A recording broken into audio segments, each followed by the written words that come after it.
Hey tubes, Cyberdyne24 here. I decided to do this special video because I wanted to show you something new that I have in my firearms hobby, as well as I consider as a collector's item.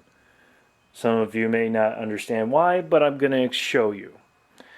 Right next to this, as you can see here, is a Dillon press. This is a 550B. And what we have right next to this 550B is a special little book. Some of you may know that this is may not know, but this is the Treasures of the NRA's National Firearms Museum. And we have it turned to page 125. The significance of this page and this reloader both go hand in hand. As we turn down to page 125, as you can see a Smith & Wesson M64 PPC revolver, and that's not what we're here to look at. We're here to look at this thing right here. Right here is a Colt Commander pistol. This was used by DEA Special Agent Frank White. If you don't know who Frank White is, I would definitely look him up. He is very well known in the realm of the Bureau of Narcotics and also the Drug Enforcement Agency. He spent many years with the DEA, spent a lot of time dealing with heroin and cocaine trafficking through Miami, and was also part of Operation Snowcap, which, if you are in the realm of the DEA, it's like the DEA's fast team. This is just like the things that we saw in the TV show Narcos, where the United States was helping rid of the influx of cocaine from South America, in this case with Agent White, Peru mainly. And the reason why I showed you this is because this is actually his press. I became friends with Frank White probably about over a year ago. He was related to my ex-fiancée, and we became really good friends. As time went on, I began to learn more and more about Frankie's career, as far as a drug enforcement agent, as well as a shooting enthusiast. And he was always a big fan of the 45. As you can see, his service revolver was a Colt Commander 45. And that's one thing that really got me into 45s. I have 2 45s in my collection. I plan on getting more. And this was his personal press that he's had for a number of years. And the greatest, and kind of one of the tragedies of old age is you can't really you can't do a lot of things like you used to do when you were young. So I've been shooting with him for, like I said, probably about over a year. I've learned a lot of things from him, and he gave this to me as a gift. This is his Dillon 550B press. And the greatest thing about it, as you can see in the frame, is that I'm taking these pins out that helps remove the die itself. Actually, I'm not going to remove this die because this die is sticking a little bit. But as we can move over here, this is actually this is set for 45 ACP.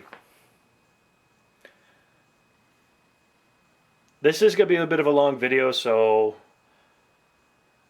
for all the haters out there, you can hate what you want, but when you own a piece of history like this, originally owned by a model American, a guy who pretty much we would think as an action hero, but he's the real life hero.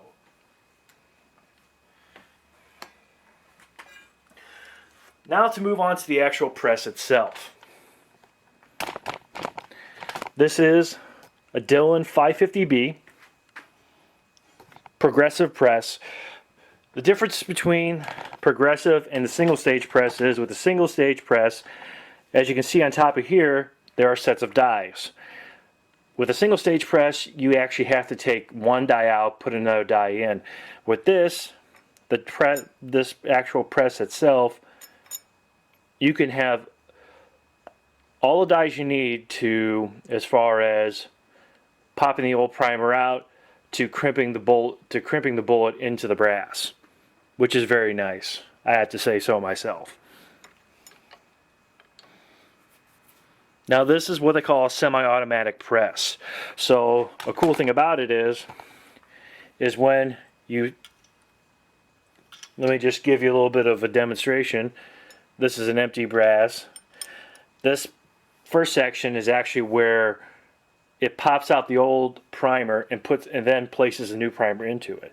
So once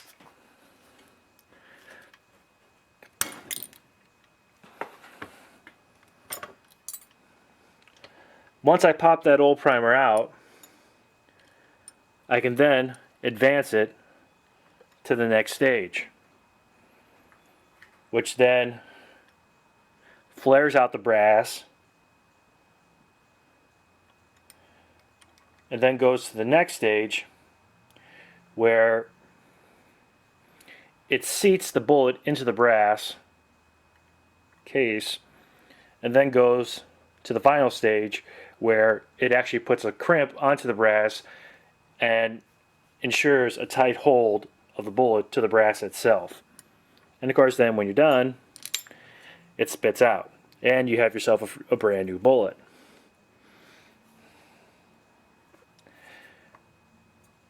And what we can see right here additionally with the 550B included is the actual Dillon Precision actual mount. This is something that's really important if you really want to get into reloading, and if you want to get into a Dillon press.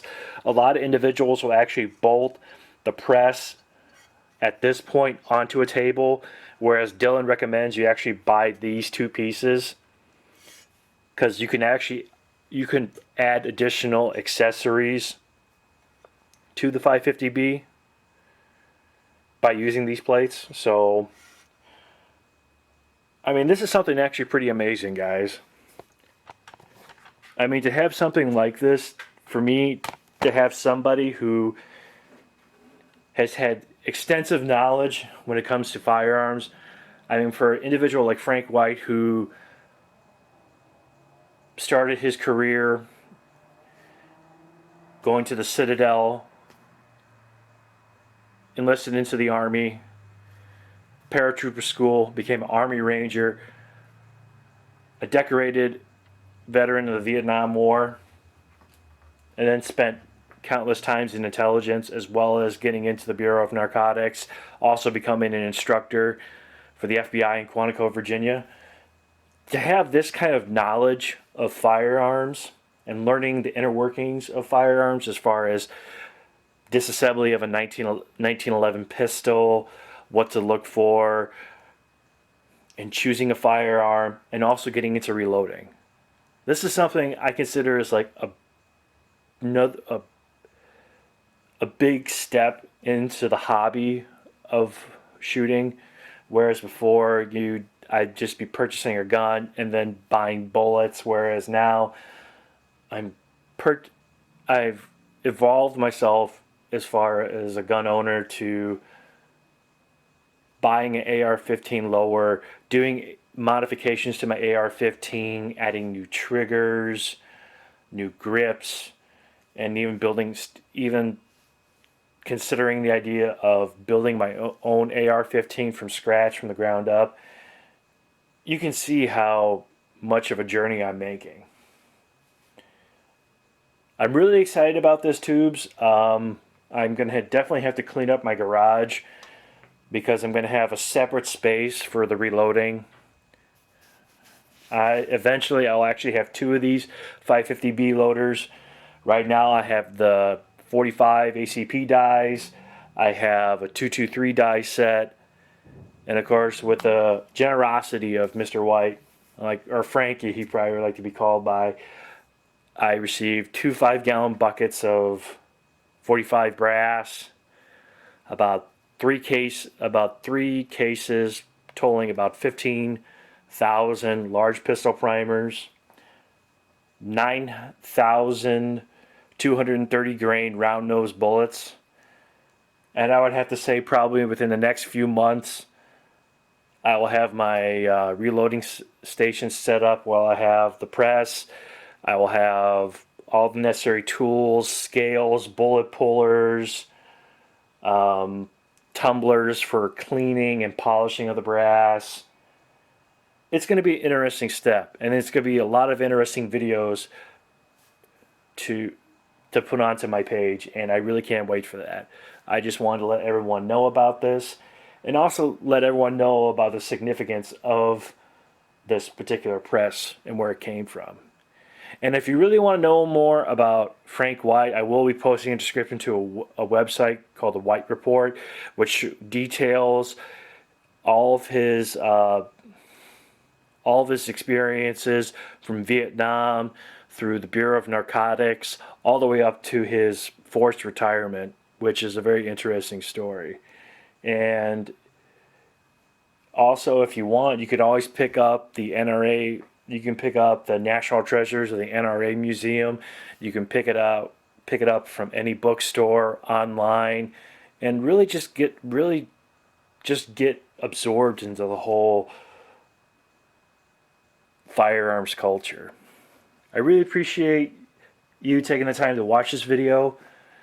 I really enjoyed making it. Please like, subscribe, comment, and y'all have a good one, YouTube.